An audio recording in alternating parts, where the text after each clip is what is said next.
Le parking était presque plein quand Elena Moore gara sa berline en catastrophe devant la tour King Corporation. Son moteur tout sauta alors qu'elle prenait un virage serré vers le garage de la direction, le cœur battant la chamade, un café dans une main, la frustration bouillonnant en elle. Encore en retard. Pas la meilleure façon de faire bonne impression pour son premier jour officiel en tant qu'assistante de direction du vice-président de la stratégie de marque. Elle tourna au coin et vit la place vide. La place. Cette plaque noire et brillante qui proclamait, réservée au PDG, était fixée au mur de béton poli, intouchable. Tout le monde chez King Corp savait que ce n'était pas juste une place, c'était un avertissement. Personne n'osait s'y garer. Personne. Sauf qu'aujourd'hui, elle en avait assez de faire attention. L'ascenseur de son minable appartement était en panne. Son chemisier était froissé. Elle avait renversé du café sur son dossier. Et son ex avait eu le culot de lui envoyer un texto, « J'espère que tu ne vas pas t'étouffer avec ton grand poste aujourd'hui. » Elle en avait fini d'être polie. « Désolé, King », marmonna-t-elle en donnant un grand coup de volant et en glissant sa voiture dans l'espace interdit. C'était comme voler un joyau de la couronne. Elle enfila son blazer, ajusta son rouge à lèvres dans le rétroviseur et claqua la portière juste au moment où le moteur d'une autre voiture résonnait derrière elle. Elle ne se retourna pas tout de suite, mais elle la sentit. Cette présence. Froide et imposante. Elle se retourna. La voiture était une Aston Martin noire et racée, douce comme la soie et d'un luxe insolent. Elle se glissa dans l'espace derrière la sienne et s'arrêta. La portière s'ouvrit et un homme en sortit.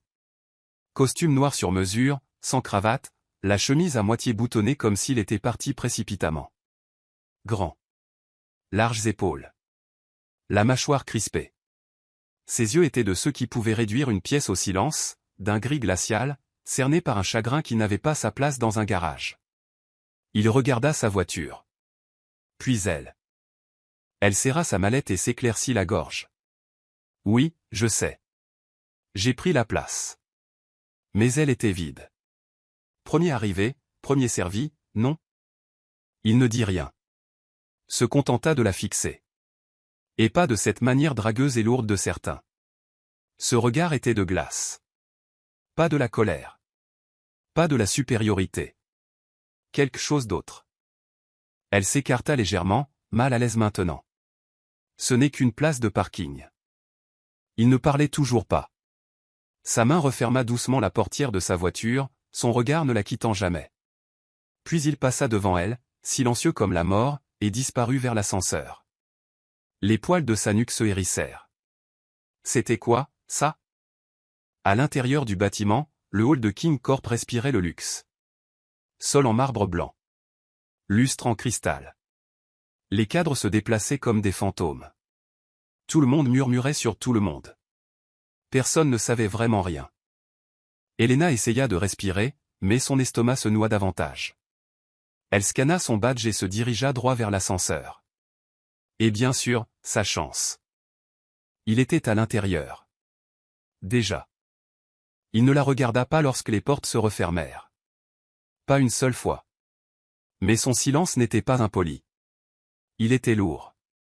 Comme le genre de silence qui suit des pleurs trop intenses pour pouvoir parler. Elena appuya sur le bouton de son étage. Puis, la curiosité la rongeant, elle jeta un coup d'œil à son profil. Pommette saillante. Une légère cicatrice près de l'oreille. Il fixait le vide. Soudain, le déclic. Julian King. Le PDG reclus et puissant que personne ne voyait jamais en personne. Il venait rarement au bureau. Quand il le faisait, les gens évacuaient les couloirs comme si un roi arrivait. Et elle venait de voler sa place de parking. Parfait, gémit-elle intérieurement. Quand les portes s'ouvrirent, il sortit le premier. Pas un mot. Pas un regard. Juste cette même démarche fantomatique dans le couloir. Son cœur battait à tout rompre alors qu'elle entrait à l'étage de son service. Sa nouvelle responsable était déjà en réunion et elle se précipita dans la salle de briefing, essayant d'oublier ce qui venait de se passer. Les heures passèrent dans un flot de présentations, de calendriers et de maquettes de produits. Mais son esprit revenait sans cesse à cet homme. À ce regard. Non pas d'agacement, mais d'une profonde et troublante tristesse. Ce n'était pas juste une histoire de place de parking. Non, quelque chose d'autre s'accrochait à lui, comme s'il venait de perdre quelque chose que nul argent ne pouvait remplacer. À midi, elle retrouva Tricia, sa colocataire et confidente de longue date, dans un café du coin. « Tu as pris la place du PDG ?» Tricia s'étouffa avec son thé. « Tu veux te faire virer ou quoi ?» Je ne savais pas que c'était son jour de venue. Il n'a même rien dit, gémit Elena. Qu'est-ce qu'il a fait? Rien. C'est ça le truc. Il m'a juste regardé. Comme si je l'avais percuté avec ma voiture. Les sourcils de Tricia se froncèrent. Julian King ne montre aucune émotion. Cet homme est un mythe. Mais j'ai entendu quelque chose ce matin. Elena se pencha. Quoi? Je crois, Tricia hésita. Quelqu'un a dit que sa femme était morte. Jean, aujourd'hui. Ou tard cette nuit. Pas de communiqué de presse, pas de déclaration publique. Juste parti. Elena sentit le sang quitter son visage. Le regard glacial. Le silence. La chemise à moitié boutonnée. Le regard vide. Et puis elle, prenant sa place avec arrogance, sa place à lui, comme si cela ne signifiait rien. Oh mon Dieu!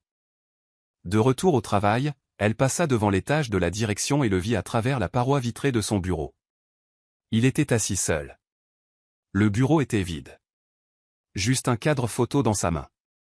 Elle recula avant qu'il ne la remarque. Et pour la première fois depuis son arrivée chez King Corp, elle sentit quelque chose se briser en elle. Pas la peur. Pas la culpabilité. Elena ne dormit pas cette nuit-là. Allongée sur son lit, le bourdonnement de la ville à l'extérieur de sa fenêtre, elle rejouait la scène dans sa tête comme une vidéo en boucle. L'homme, la place de parking, le regard. Sa femme est morte. Ces mots de Tricia la hantaient.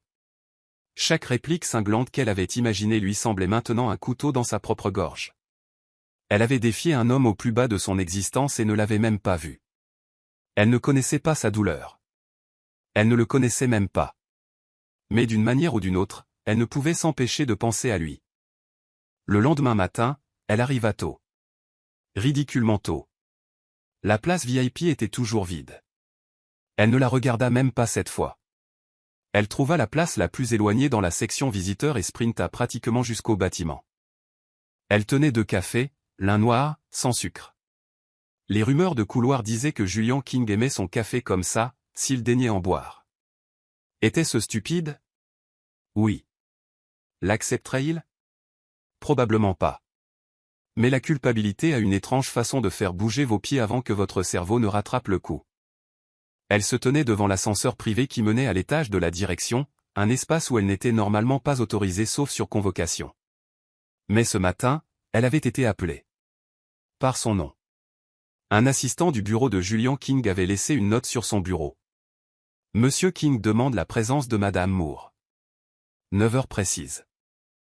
Dès que l'ascenseur s'ouvrit, son estomac se tordit. Et il était là.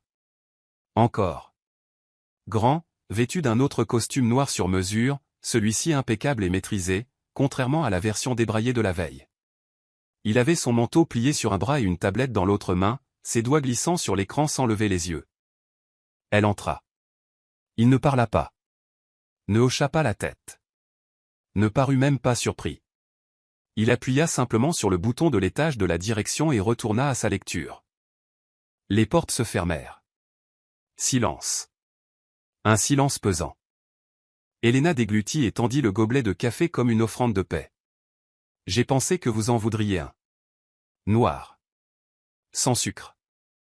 Il ne jeta même pas un coup d'œil au gobelet. J'ai lu votre dossier, dit-il à la place, la voix basse et égale. Major de votre promotion. Stage au sein du Vana Group. Bénévolat dans des cliniques marketing à l'étranger. Elle cligna des yeux. Oui. C'est moi. Je vous ai aussi vu hier, prête à dévorer notre directeur créatif senior quand il a qualifié la proposition de votre équipe de sans risque. Il a descendu notre travail en flammes. Pour ma défense. J'ai aimé, l'interrompit-il, toujours sans la regarder.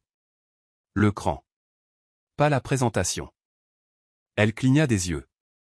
Cette fois, ses yeux se levèrent, rencontrant enfin les siens. Ces mêmes yeux gris. mais moins froid. Aujourd'hui, il semblait fatigué.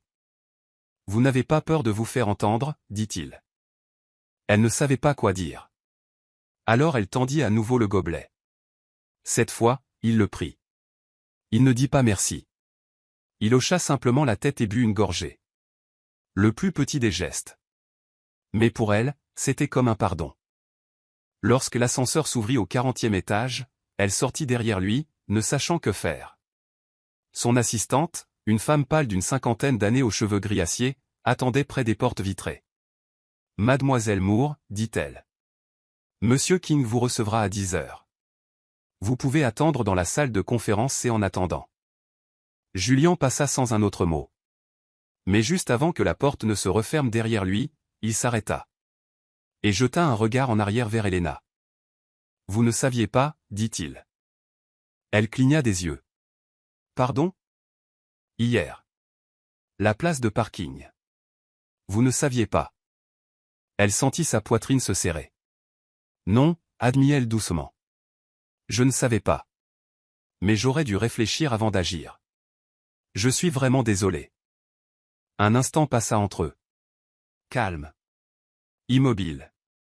Puis, juste avant de disparaître dans son bureau, il dit, si bas que c'était presque un murmure, « Vous êtes la seule à avoir dit ça. » Helena était assise dans la salle de conférence C, le cœur battant comme un tambour. Elle ne savait pas ce qui venait de se passer. Ce n'était pas une réunion disciplinaire. Ce n'était pas un drame d'entreprise. C'était un homme portant le deuil comme une ombre, et qui, d'une manière ou d'une autre, la laissait en voir les contours. Pourquoi? Elle n'en savait rien. Mais elle savait une chose. Il ne s'agissait plus seulement d'une place de parking. Cet après-midi-là, elle repassa devant son bureau et vit quelque chose qu'elle n'avait pas remarqué auparavant. Une photo encadrée sur le coin de son bureau. Une femme aux longs cheveux châtains et au sourire doux. Pas une pose glamour, juste réelle. Elle avait l'air gentille. Chaleureuse. Et Julian regardait cette photo comme si c'était la seule chose qui l'ancrait au monde. Elle ne frappa pas. N'entra pas. Mais pour la première fois, elle ne vit pas un milliardaire froid. Elle vit un homme. Les gens chuchotaient chez King Corporation. Mais personne ne parlait assez fort pour atteindre le 40e étage. Il était entendu que ce qui se passait derrière ces hautes portes vitrées y restait.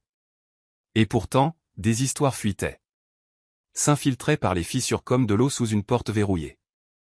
Helena, murmura l'une des assistantes marketing cet après-midi-là, se glissant à côté d'elle au bar à expresso. Tu étais dans l'ascenseur avec lui. Elle cligna des yeux. Tu dis ça comme si j'étais entré dans un manoir hanté. Julian King est un manoir hanté, chuchota la jeune femme. Sa femme est morte. Personne ne le voit plus de 2 fois par mois. Je ne savais pas qu'il était une célébrité, marmonna Helena, remuant du sucre dans son café. Non, dit la jeune femme, la voix basse, c'est un veuf.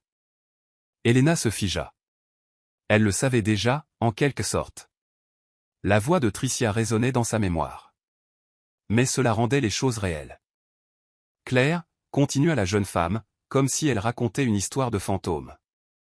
Elle est partie subitement. Personne ne s'y attendait. Rupture d'anévrisme, disent-ils. Elle était magnifique.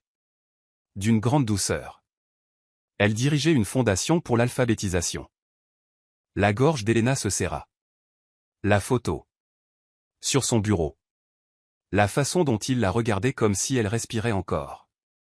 Ils étaient mariés depuis 10 ans, ajouta la jeune femme. Il n'en a pas parlé. Pas de communiqué. Pas de funérailles publiques. Il a juste disparu pendant 2 semaines. Il est revenu comme si de rien n'était. Helena serra un peu plus fort sa tasse. Un homme avec un tel chagrin, pas étonnant que son silence soit plus fort que des cris. Ce soir-là, alors que le bureau se vidait, Helena se retrouva de nouveau dans le couloir, face aux grandes portes noires du bureau de Julian. Elle n'avait pas prévu de passer par là. N'avait pas prévu de s'arrêter. Mais quelque chose l'attirait. Peut-être la curiosité. Peut-être la culpabilité. Ou peut-être autre chose. À travers le verre dépoli, elle le vit toujours à son bureau, manches retroussées, veste enlevée. Une main tenait un stylo, l'autre massait sa tempe. Son téléphone vibra sur le bureau à côté de lui, l'écran s'illuminant avec un nom. Claire. Son cœur se serra. Non, ce n'était pas possible.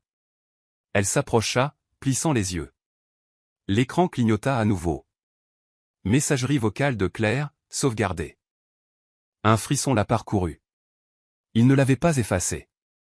Un homme d'acier, de pouvoir et d'empire écoutant encore l'écho d'une voix qui ne répondait plus. Plus tard, dans l'ascenseur, elle trouva Monsieur Franklin, le concierge de longue date de l'immeuble, debout avec sa casquette sous le bras. « Elena Moore, n'est-ce pas ?» dit-il gentiment. Elle hocha la tête, surprise qu'il connaisse son nom. Il sourit doucement. Vous avez attiré son attention. Ses yeux s'écarquillèrent. Je quoi? Julian, dit-il. Il ne parle à personne. Pas comme ça. Pas depuis Claire. Elle baissa la voix. Je ne voulais pas. J'ai juste... Monsieur Franklin leva la main. Pas besoin de vous expliquer. Le chagrin est une chose étrange. Parfois, il a besoin de silence. Parfois, il a besoin de quelqu'un qui le brise. Elena se mordit la lèvre. Je ne sais pas ce que je fais, admit-elle. C'est bien, dit Franklin avec un petit rire. Ça veut dire que vous êtes humaine. Cette nuit-là, assise sur son canapé, ses doigts tremblants au-dessus de son téléphone, elle ouvrit une page de notes vierges et tapa. À l'homme qui a perdu plus que je ne pouvais le comprendre. Je suis désolé. Pas seulement pour la place. Mais pour ne pas avoir vu la douleur dans votre silence. Personne ne mérite de vivre son deuil seul. Elle fixa le message pendant un long moment. Puis elle l'effaça. Certaines choses, peut-être, ne doivent pas encore être dites. Le lendemain, un simple post-it attendait sur son bureau. Son nom était écrit d'une écriture masculine et anguleuse. À l'intérieur, juste 4 mots. Salle de conférence. 10 heures. Signé, J.K. Elle le fixa, le pouce accélérant. Elle ne savait pas à quoi s'attendre. Une tâche. Une réprimande. Un autre trajet silencieux en ascenseur. Mais quand elle entra dans la salle à 10 heures, il était déjà là, debout près de la fenêtre, tenant 2 cafés. Il se tourna. Et lui entendit un. Noir. Sans sucre. Elle le prit avec un sourire nerveux. Il ne s'assit pas, je suis en train d'examiner les propositions caritatives, dit-il. Le marketing veut réduire de moitié le budget des dons pour le 3e trimestre. Elena cligna des yeux, ne voyant pas en quoi cela la concernait. Je ne veux pas couper le fond de Claire, dit-il sèchement. Oh. C'était donc à propos d'elle. Le programme d'alphabétisation qu'elle a lancé touche encore 400 enfants, ajouta-t-il. Si vous étiez moi, vous affronteriez le conseil d'administration ou vous laisseriez tomber? Elle marqua une pause. Était-ce un test? Je me battrai, dit-elle doucement. Parce qu'elle comptait pour vous. Et les choses qui comptent pour le cœur ne devraient jamais être les premières que nous abandonnons. Julian la regarda vraiment. Une lueur. Une douceur. Puis il hocha la tête une fois. Bien. Et juste comme ça, elle faisait partie de quelque chose de plus profond. Julian King avait toujours été un homme de peu de mots. Mais maintenant, il en avait encore moins. Dans les semaines qui suivirent le décès de Claire, les mots avaient perdu leur forme, leur valeur. Les gens lui parlaient membres du conseil, avocats, journalistes, mais tout cela ressemblait à du bruit blanc. Même les condoléances semblaient creuses, routinières, robotiques. Sauf elle. Elena Moore. Il n'était pas sûr de savoir pourquoi elle l'affectait. Peut-être était-ce la place de parking. Peut-être le café maladroit. Peut-être la façon dont elle ne marchait pas sur des œufs autour de sa douleur comme si elle pouvait exploser au contact. Elle le regardait comme s'il était encore une personne. Pas une coquille vide. Elena se tenait près de la fenêtre de la salle de repos du 40e étage, regardant la ville respirer sous elle. Elle n'avait pas vu Julian de toute la matinée. Pas de réunion. Pas de mémo. Puis elle remarqua l'enveloppe sur le comptoir.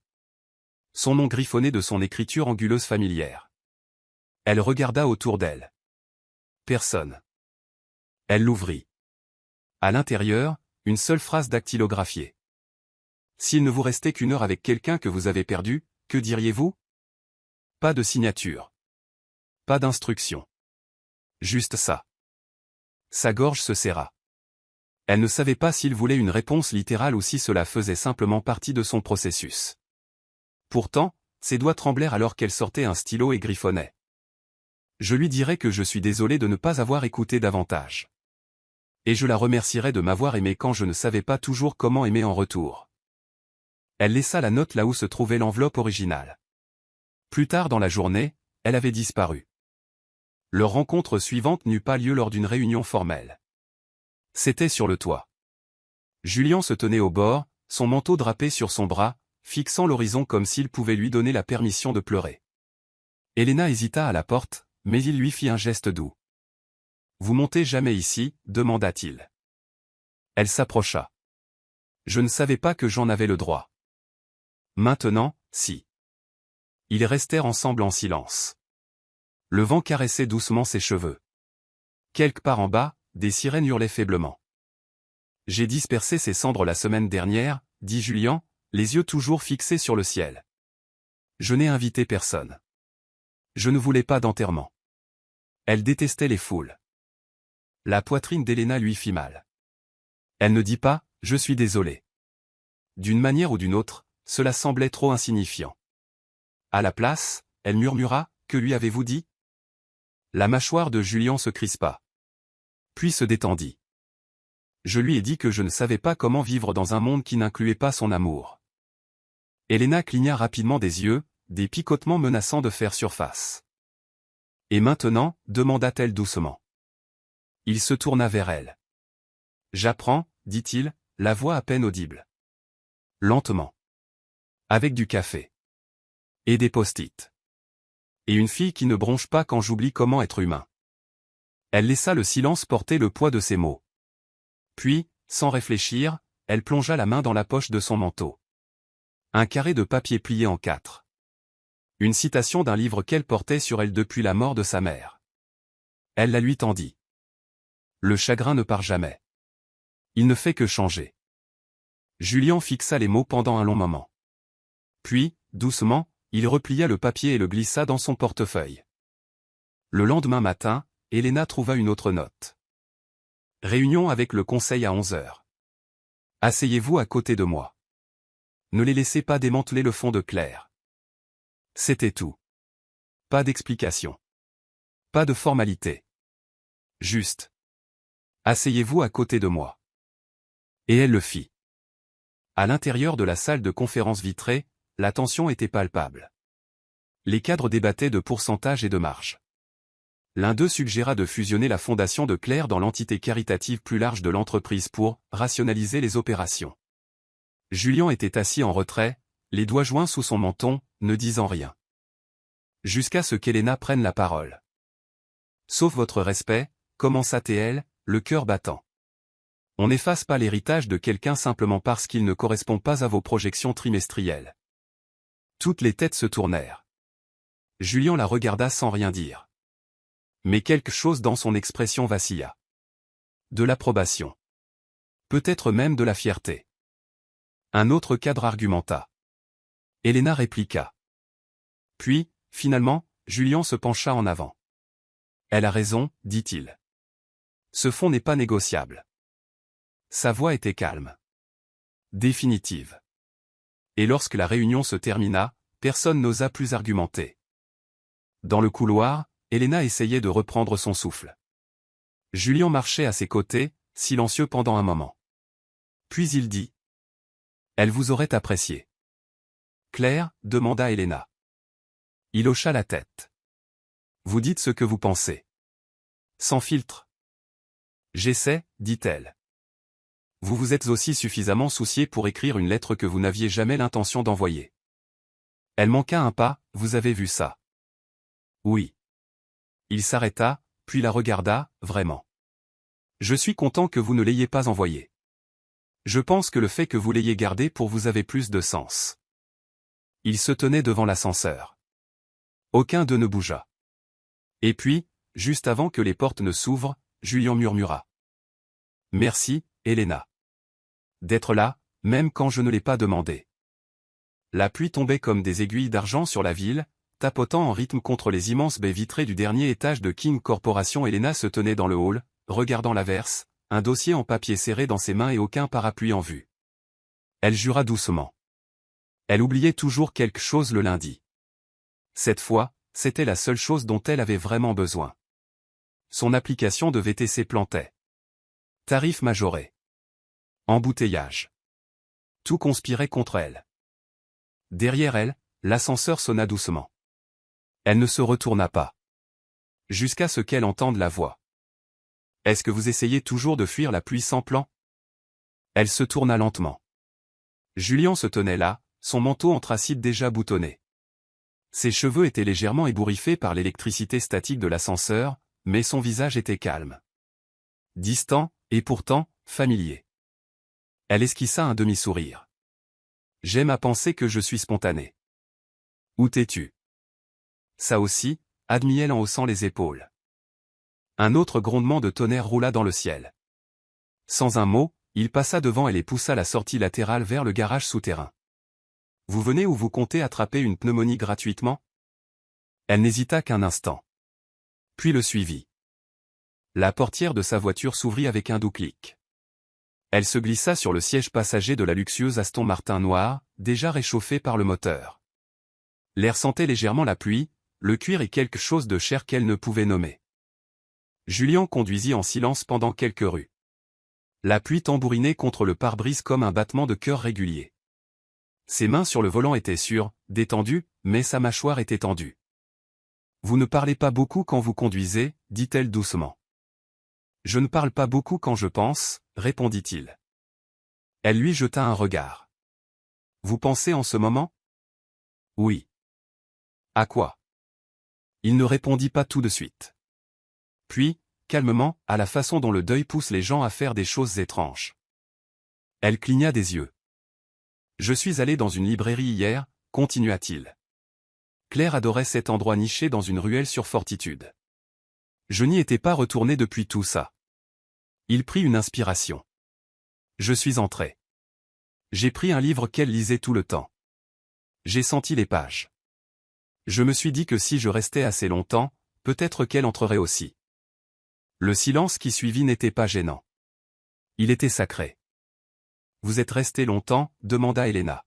« 2 heures. » Elle sourit faiblement. « Je ferais la même chose si j'avais perdu quelqu'un comme ça, » dit-elle. Il la regarda. « Vous l'avez fait. »« Ma mère. Cancer. Il y a 2 ans. » Je réécoutais ses messages vocaux juste pour entendre son rire. Je le fais encore, parfois. La prise de Julien sur le volant se relâcha légèrement. « J'en ai un de Claire, » admit-il. Elle m'engueulait pour un grille-pain ridicule. Disait qu'il brûlait tout sauf ma fierté. Elena gloussa doucement. On dirait une femme qui vous donnait du fil à retordre. Merveilleusement. Ils arrivèrent devant son immeuble. La pluie s'était calmée en un léger crachin. Elle attrapa la poignée de la portière mais s'arrêta. Julien. Il la regarda.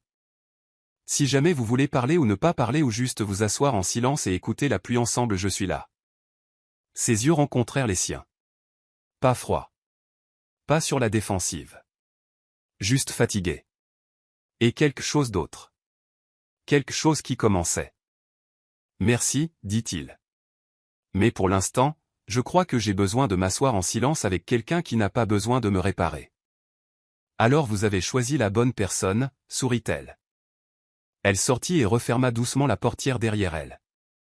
À travers le pare-brise, Julien la regarda entrer dans l'immeuble, lente, calme, sa présence résonnant encore sur le siège qu'elle venait de quitter. Ce soir-là, Elena ouvrit son journal. Elle écrivit. Il la porte encore en lui comme une chanson coincée dans sa poitrine. Et pourtant, aujourd'hui, je crois qu'il a fredonné une nouvelle note. Elle referma le livre et sourit pour elle-même. Elle ne l'avait pas réparé. Mais peut-être l'avait-elle aidé à respirer. Elena ne s'attendait pas à un appel à 19h04. Surtout pas de Julien King. Elle était chez elle, blottie sur son canapé dans son pyjama le plus doux, les cheveux en chignon lâche, un reste de sandwich intact à côté de son ordinateur portable. L'écran s'illumina. Numéro inconnu. Elle hésita, puis répondit. Elena Moore. Sa voix. Basse. Stable. Un peu incertaine. C'est Julian. Oui, répondit-elle, se redressant instinctivement. Je n'avais pas prévu ça. Je viens de quitter le bureau et j'ai conduit sans réfléchir. Je me suis retrouvé devant un restaurant où Claire et moi allions. Une pause. J'y suis maintenant. C'est calme. À moitié vide. Et j'ai demandé une table pour deux. Le cœur d'Elena s'emballa. Je ne demande pas de la compagnie, ajouta-t-il rapidement. Juste une présence. Si vous n'êtes pas occupé. Elle regarda son pyjama. Ses cheveux. Son sandwich. Envoyez-moi l'adresse, dit-elle doucement. J'y serai dans 15 minutes. Le restaurant était niché entre un fleuriste et une boutique tranquille, lumière tamisée, nappe blanche, jazz doux en fond sonore. Ce n'était pas tapa accent grave l'œil. C'était intime. Paisible. Elle entra, vêtue d'une robe noire qu'elle n'avait pas touchée depuis des mois.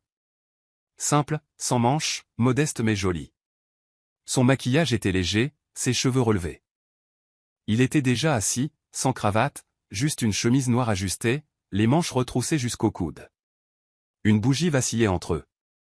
Désolé, c'est de dernière minute, dit-il alors qu'elle s'asseyait. Ne le soyez pas, répondit-elle. Parfois, les meilleures choses ne sont pas planifiées. Ils ne parlèrent pas de travail. Ils ne parlèrent pas de deuil. Au lieu de cela, ils parlèrent de petites choses. Comment il détestait secrètement le caviar mais faisait semblant de l'aimer depuis des années. Comment elle avait un jour ruiné une présentation client en mélangeant deux clés USB, l'une avec des données, l'autre avec ses vidéos de karaoké. Il rit à ça. Rit vraiment. Le son était doux et rare et le surprit même lui-même. Je n'ai pas fait ça depuis un moment, murmura-t-il en baissant les yeux sur son verre. Quoi? Rire? Il hocha la tête. J'avais oublié ce que ça faisait. Elle sourit. Alors ne vous laissons pas oublier à nouveau. Au milieu du dîner, il se remit à pleuvoir, une pluie douce, régulière, poétique. La fenêtre à côté d'eux se brouilla de gouttelettes. Avant, je détestais la pluie, dit Julien en sirotant son vin. Elle jeta un coup d'œil dehors. Pourquoi? Ça rendait tout plus lent. Plus morose. Maintenant, ça correspond à ce qu'il y a dans ma tête. Alors peut-être que c'est pour ça que ça semble honnête. Elle le regarda. Vous parlez comme ça avec quelqu'un d'autre? Il secoua la tête. Non. Pourquoi moi? Ses yeux se levèrent lentement, rencontrant les siens. Je ne sais pas encore, dit-il honnêtement. Mais quand je suis avec vous, le silence n'a pas un écho aussi assourdissant. Son souffle se coupa une seconde. Ils ne parlèrent plus après ça. Non pas parce qu'il n'y avait rien à dire. Mais parce que le silence entre eux était plein. Quand ils sortirent, la pluie s'était transformée en un léger crachin. Il la raccompagna jusqu'à sa voiture, tenant sa veste au-dessus de sa tête. Elle se tourna vers lui avant d'ouvrir la portière. Julian. Il attendit. Merci. De m'avoir invité. Et de me faire confiance avec quoi que ce soit. Il la regarda longuement. Quelque chose dans son expression s'adoucit. Ce n'est pas grand-chose, dit-il, la voix plus rauque maintenant. Mais c'est réel. Elle tendit la main vers la sienne, juste brièvement, ses doigts effleurant les siens. Et pendant un instant, ils restèrent là. Deux âmes. Toutes deux meurtries. Toutes deux en quête. Aucune ne fuyant. Juste respirant le même air. Tout a commencé par une erreur. Une simple tâche, récupérer un document dans le bureau privé de Julian pendant qu'il était en réunion du conseil. Elena était déjà montée là-haut. Brièvement. Mais jamais seule. Jamais dans le silence feutré de cet espace où chaque recoin murmurait une histoire. La pièce sentait légèrement le cèdre et l'eau de Cologne. Une seule lampe éclairait l'espace. Le bureau, impeccable. Un café à moitié bu à côté d'un dossier fermé. Elle chercha d'abord dans le tiroir latéral. C'est là qu'elle le vit. Un album photo relié en cuir. Usé sur les bords. posé avec soin à côté de vieux papiers. Elle ne l'ouvrit pas tout de suite. Mais sa main bougea d'instinct, attirée par quelque chose de tacite. La première page était une photo de mariage. Julian et Claire, plus jeunes, insouciants, pieds nus sur une plage au crépuscule. Sa tête était renversée en arrière dans un éclat de rire. Il la regardait comme si elle était la seule lumière au monde. Elena déglutit. Elle tourna quelques pages de plus. Des vacances. Des rires au coin du feu. Une danse pieds nus dans leur cuisine. Claire lisant sous une couverture. Julian l'embrassant sur la tempe pendant qu'elle dormait. Une vie capturée dans l'immobilité. Puis, une photo l'arrêta net. Claire, debout devant un panneau de donateurs avec un petit groupe de bénévoles. Le souffle d'Elena se coupa. Elle reconnut l'une des femmes à côté de Claire. Sa propre mère. Elle cligna des yeux. Il n'y avait pas d'erreur. C'était sa mère, plus jeune, radieuse, tenant un presse-papier avec le logo du programme pilote d'alphabétisation dont elle parlait souvent. Le même programme que Claire avait fondé. Sa poitrine se serra. Sa mère et Claire avaient travaillé ensemble. Pourquoi ne le lui avait-elle jamais dit? Soudain, tout bascula. Ce n'était pas le destin. Ce n'était pas une coïncidence. C'était un fil de son passé, s'entrelaçant avec un homme qu'elle commençait à peine à comprendre. L'ascenseur sonna derrière elle. Elle se retourna, le cœur battant à tout rompre. Julian entra, s'arrêtant net en la voyant tenir l'album. Pendant un instant, aucun ne parla. Puis il s'avança lentement, son regard indéchiffrable. Elle ne jetait jamais rien, dit-il doucement, refermant délicatement l'album sous ses doigts. Surtout pas les gens qu'elle aimait. Elena leva les yeux, sa voix presque un murmure. C'est ma mère. Sur la photo, à côté d'elle. Le saviez-vous? Julian regarda à nouveau l'image.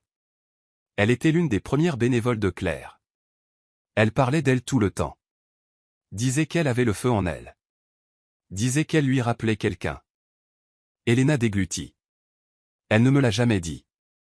Peut-être qu'elle ne pensait pas en avoir besoin, dit Julian. Certaines connexions n'ont pas besoin d'être expliquées. Ils s'assirent en silence dans le bureau, l'album entre eux. Vous n'êtes pas juste quelqu'un qui s'est garé à la mauvaise place, dit-il finalement. Elle eut un rire tremblant. Clairement pas. Vous faites partie de quelque chose qui a commencé bien avant que nous le sachions. Elle le regarda. Vous croyez à ça? Au destin. Il marqua une pause. Je crois que lorsque des gens sont censés se rencontrer, la vie trouve un moyen de les pousser sur le chemin l'un de l'autre. Il leva les yeux vers elle, lentement, intensément. Et parfois, elle utilise le deuil pour le faire. Cette nuit-là, Elena rentra chez elle sous un léger crachin, l'esprit en ébullition. C'était plus qu'une connexion maintenant. C'était une histoire. Un héritage. Et peut-être quelque chose d'autre qu'elle n'était pas encore prête à nommer. L'orage revint 2 jours plus tard. Pas seulement dans le ciel, mais en Julian. Il n'avait pas répondu au message d'Elena. Même pas un cours, occupé. Pas de trajet en ascenseur. Pas de café. Pas de post-it. Juste de la distance. Au 3e jour, elle ne supporta plus le silence. Elle se dirigea vers son bureau pendant le déjeuner, le cœur battant à chaque pas. La porte était entr'ouverte. À l'intérieur, Julian se tenait près de la fenêtre, cravate desserrée, manches retroussées, fixant la pluie comme si elle avait quelque chose à lui dire. Julian, dit-elle doucement. Il ne se retourna pas. Mais il ne lui dit pas de partir non plus. Je sais que vous souffrez, dit-elle en entrant. Et je sais que repousser les gens semble plus facile que de les laisser voir vos blessures. Silence. Elle s'approcha. Vous n'êtes pas seul. Plus maintenant. Sa voix s'éleva, rauque, basse. Et si je ne sais pas qui je suis sans elle? Elena fit une pause. Alors découvrons-le. Lentement. Prudemment. Ensemble. Il se tourna enfin vers elle. Ses yeux, fatigués, brillants, en quête. Elle aimait les livres plus que les gens, dit-il avec un sourire brisé. Disait que les mots ne la trahissaient jamais. On dirait quelqu'un que j'aurais aimé, murmura Elena. Il s'approcha. si près qu'elle pouvait sentir la tension vibrer entre eux comme de l'électricité statique. Sa main effleura sa joue, à peine. Un contact qui n'en était pas vraiment un. Son souffle se coupa. Elle leva les yeux vers lui, non plus le PDG, non plus l'homme à l'Empire. Juste Julian. Juste un homme. Une âme en deuil. Et pendant un fragile instant, ils se penchèrent l'un vers l'autre, deux ombres se fondant, leurs fronts se touchant presque. Ses lèvres s'entr'ouvrirent légèrement. Il ferma les yeux. Mais il recula. « Je ne peux pas, murmura-t-il, la voix brisée. Pas encore. Pas quand une partie de moi la cherche encore dans chaque silence. » Elle hocha la tête, ravalant la douleur. « Je comprends, murmura-t-elle. Et je ne pars pas. » Il la regarda, une tempête de gratitude et de chagrin dans les yeux. « Vous devriez, dit-il. Mais je ne le ferai pas. » Cette nuit-là, elle était assise dans son appartement, les lumières éteintes, la pluie tapotant contre la fenêtre comme une berceuse qui ne la laissait pas dormir. Elle n'était pas contrariée. Elle n'avait pas le cœur brisé. Mais elle avait mal. Parce qu'elle avait vu l'homme derrière le deuil et il était magnifique. Mais il n'était pas prêt. Pas encore. À 23h47 précise, son téléphone vibra. Une note vocale. De Julian. Elle la lança, les doigts tremblants. Je ne savais pas comment le dire plus tôt. Mais j'ai peur, Elena. Peur de l'oublier et peur de laisser quelqu'un d'autre entrer. Mais quand vous avez touché ma main, pour la première fois, ça n'a pas ressemblé à une trahison. Ça a ressemblé à la paix. Merci de ne pas m'avoir embrassé. Et de m'avoir donné l'impression de l'avoir fait. Des larmes coulèrent sur ses joues. Elle réécouta le message. Et murmura dans la nuit. De rien. Les semaines passèrent. Lentement. Doucement. Julian King commença à se montrer davantage. Pas seulement au bureau, mais dans de petits moments qui comptaient. Il retourna au centre communautaire que Claire avait fondé, assista à des réunions, fit des dons anonymes à des causes qu'elle avait autrefois aimées. Il ne faisait pas de discours. Il ne demandait pas la presse. Il était juste là. Comme Elena l'avait été pour lui. Elle attendait. Non pas avec attente. Mais avec présence. Elle ne le bousculait pas. N'insistait pas. Certains jours, ils partageaient des déjeuners silencieux. D'autres, ils travaillaient à la même longue table de conférence dans un silence complice.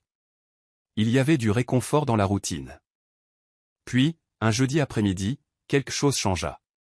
Elle trouva une autre note sur son bureau. Soigneusement pliée. Voudriez-vous voir la maison du lac? C'est là qu'elle trouvait la paix. Je pense qu'il est temps que j'y retourne. Et j'aimerais que vous veniez avec moi. Son souffle se coupa. Ce n'était pas un rendez-vous galant. Ce n'était pas une proposition romantique.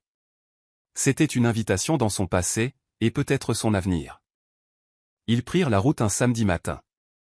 La ville s'estompant derrière eux alors que la route serpentait à travers de grands arbres et des falaises sinueuses. Le silence entre eux était paisible. Le genre de silence que l'on ne partage qu'avec quelqu'un qui comprend vos cicatrices. La maison était silencieuse. 2 étages. Poutre en bois. Un porche qui donnait sur un lac d'acier, comme un miroir. Pas de voisins. Juste le chant des oiseaux et les souvenirs. Julian déverrouilla la porte lentement, entrant comme s'il s'agissait d'un lieu sacré. Des grains de poussière flottaient dans les rayons du soleil. Les meubles étaient exactement comme ils avaient été, confortables, chaleureux, habités. Il se dirigea vers le vieux tourne-disque près de la bibliothèque et feuilleta quelques vinyles. Elle mettait Ella Fitzgerald tous les dimanches, murmura-t-il. Puis, sans la regarder, il posa l'aiguille sur le disque. La musique emplit l'espace, douce, crépitante, pleine de nostalgie. Elena se tenait au milieu de la pièce, le cœur battant trop fort. Julian se tourna vers elle. Elle voulait que cet endroit soit à nouveau rempli de rire. Et l'a-t-il été, demanda-t-elle doucement. Pas depuis elle. Une pause. Mais aujourd'hui, peut-être. Il s'approcha d'elle, lentement, comme un homme se libérant de chaînes qu'il avait portées trop longtemps. Elena. Elle rencontra son regard. Je l'aime toujours, dit-il, la voix épaisse. Une partie de moi l'aimera toujours. Je m'inquiéterais si ce n'était pas le cas. Sa main effleura la sienne. Cette fois, il ne s'arrêta pas. Il prit ses doigts doucement, comme s'il demandait la permission d'espérer à nouveau. Et une partie de moi, dit-il, commence à regarder vers l'avenir. Vers vous. Ses lèvres s'entr'ouvrirent. Elle ne bougea pas. Ne respira pas. Je ne sais pas comment faire, ajouta-t-il en chuchotant. Aimer à nouveau. Ne pas avoir l'impression de trahir la femme qui m'a façonné. Vous ne la trahissez pas, dit-elle. Vous la portez en vous, tout en choisissant de marcher à nouveau. Ses yeux brûlaient. Il amena sa main sur sa poitrine, là où son cœur battait fort. Sassa a été silencieux pendant des mois. Mais quand je suis près de vous, j'ai l'impression qu'il apprend un nouveau rythme. Elle s'approcha, son front se posant doucement contre le sien. Je ne suis pas là pour l'effacer, murmura-t-elle.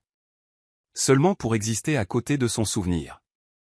Des larmes coulèrent sur ses joues. Non pas de douleur. De libération. De gratitude.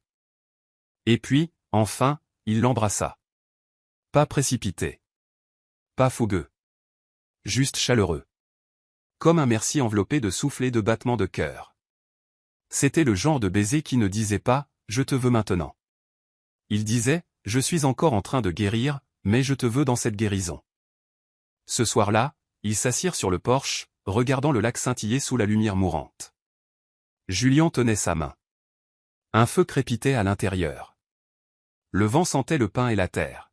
« Elena, dit-il après un long silence. « Oui. Quand vous avez pris ma place de parking ce jour-là, il gloussa. » Elle sourit.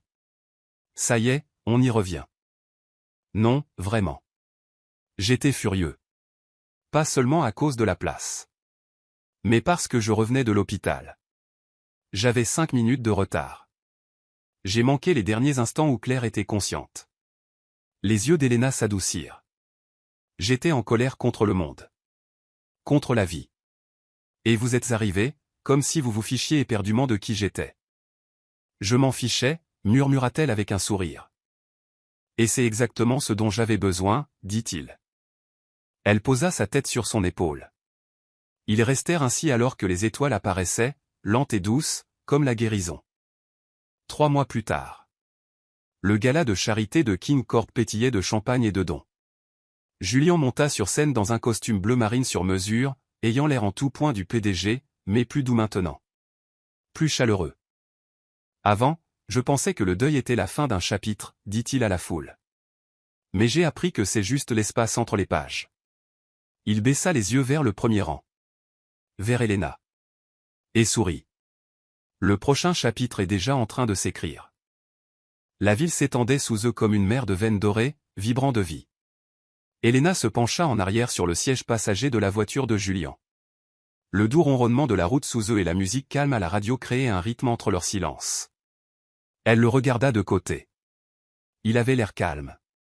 Plus léger. Pas sans cicatrice, mais plus sur le point de s'effondrer. Cela faisait 3 mois depuis la maison du lac. 3 mois depuis la nuit où il l'avait embrassée comme si elle était la première inspiration profonde après la noyade. Alors que la voiture ralentissait devant son immeuble, Elena hésita. Il le remarqua. « Tu veux monter » demanda-t-elle, la voix douce, incertaine. Julian rencontra son regard. « Seulement si tu es sûr. »« Je le suis » dit-elle. Et elle l'était. Mais pas pour les raisons que les gens pourraient imaginer. Pas pour la romance. Pas pour le conte de fées. Mais parce qu'elle voulait vivre le déroulement lent et silencieux de cet amour étrange et inattendu. Le genre qui ne déferle pas comme une vague, mais qui se faufile par les fenêtres fissurées et réchauffe les espaces froids. Son appartement était simple. Confortable. Habité. Des livres partout. Des couvertures douces partout. Un petit balcon donnait sur la ville où des guirlandes lumineuses clignotaient comme des étoiles. Julian traversa lentement, les mains dans les poches de son manteau, s'imprégnant de son monde. « Tu as lu tout ça » demanda-t-il. Chacun d'entre eux, sourit-elle. Certains 2 fois. Il s'arrêta devant une étagère et en sortit un. L'année de la pensée magique. Joan Didion. Il la regarda. Ça m'a aidé à traverser le premier mois, dit-elle. Après ma mère. Julien hocha lentement la tête. Je pensais que le deuil était une saison, dit-il. Mais c'est plus comme un changement climatique. Le monde change. Certains jours semblent à nouveau familiers. Mais ce n'est jamais pareil. Elle s'approcha de lui et passa doucement ses bras autour de sa taille. Je ne veux pas du pareil, murmura-t-elle dans son dos. Je veux du vrai. Plus tard, ils s'assirent sur le balcon. 2 tasses fumantes entre eux. La pluie tapotait doucement sur la balustrade. Julien rompit le silence le premier. Claire et moi avons été mariés 10 ans, dit-il. Et toutes ces années n'ont pas été parfaites. Mais elles étaient à nous. Helena écoutait sans l'interrompre. Elle était désordonnée, dit-il avec un sourire. Laissait des tasses de thé dans tous les coins de la cuisine. Me volait mes sweats à capuche. Dansait pieds nus sur le parquet en hiver. Il prit une profonde inspiration.